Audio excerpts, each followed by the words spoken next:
AP liquor scam case దర్యాప్తును ED వేగవంతం చేసింది. కేసిరెడ్డి రాజశేఖర్ రెడ్డి, దొంటిరెడ్డి వాసుదేవరెడ్డిని కస్టడీకి ఇవ్వాలని కోరుతూ కోర్టులో ఈడీ పిటిషన్ వేసింది. ఈ పిటిషన్పై ఇవాళ కోర్టు విచారణ చేపట్టనుంది. జూన్ 11న హైదరాబాద్లోని 5 ప్రాంతాల్లో ఈడీ సోదాలు చేపట్టింది. ఈ సోదాల్లో విలాసవంతమైన కారుతో పాటు 94,50,000 విలువైన ఖరీదైన వాచీలు స్వాధీనం చేసుకున్నారు. లెక్కచూపని నగదు, కీలక పత్రాలు, ఆస్తి డాక్యుమెంట్లు సీజ్ చేశారు.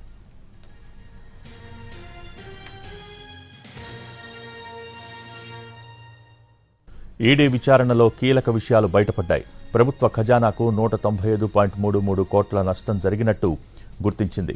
ఏపీ సిఐడి ఎఫ్ఐఆర్ ఆధారంగా మనీ లాండరింగ్ కోణంలో దర్యాప్తు చేస్తున్నారు. మద్యం రవాణా టెండర్స్ను ఎంపిక చేసిన సంస్థలకు అనుకూలంగా మార్చినట్టు ఆరోపణలు ఉన్నాయి. సిగ్మా సప్లై చైన్ సొల్యూషన్స్ బినామీ సంస్థగా పనిచేసినట్టు గుర్తించారు. కేసిరెడ్డి రాజశేఖర్ రెడ్డి ప్రధాన కుట్రదారుడిగా ఉన్నట్టు దర్యాప్తులో తేలింది. అప్పటి ఏపీ ఎస్బీసీఎల్ ఎండీ దొంటిరెడ్డి వాసుదేవరెడ్డి కీలక పాత్ర పోషించినట్టు ఈడీ తెలిపింది. జిల్లా స్థాయి రవాణా విధానాన్ని రద్దు చేసి కేంద్రీకృత విధానం అమలు చేసినట్టు విచారణలో గుర్తించారు.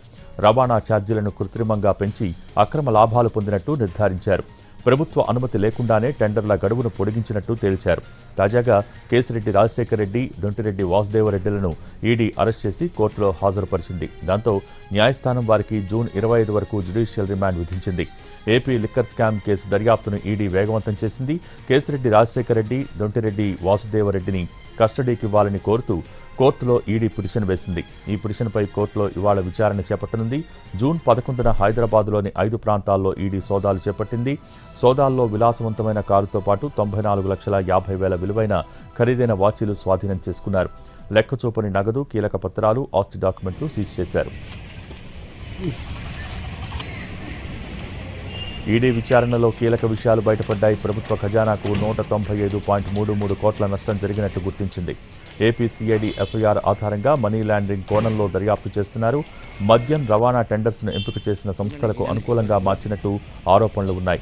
సిగ్మా సప్లై చైన్ సొల్యూషన్స్ బినామీ సంస్థగా పనిచేసినట్టు గుర్తించారు. కేసిరెడ్డి రాజశేఖర్ రెడ్డి ప్రధాన కుట్రదారుడిగా ఉన్నట్టు దర్యాప్తులో తేలింది. అప్పటి ఏపీ ఎస్బీసీఎల్ ఎండీ దొంటిరెడ్డి వాసుదేవరెడ్డి కీలక పాత్ర పోషించినట్టు ఈడీ తెలిపింది.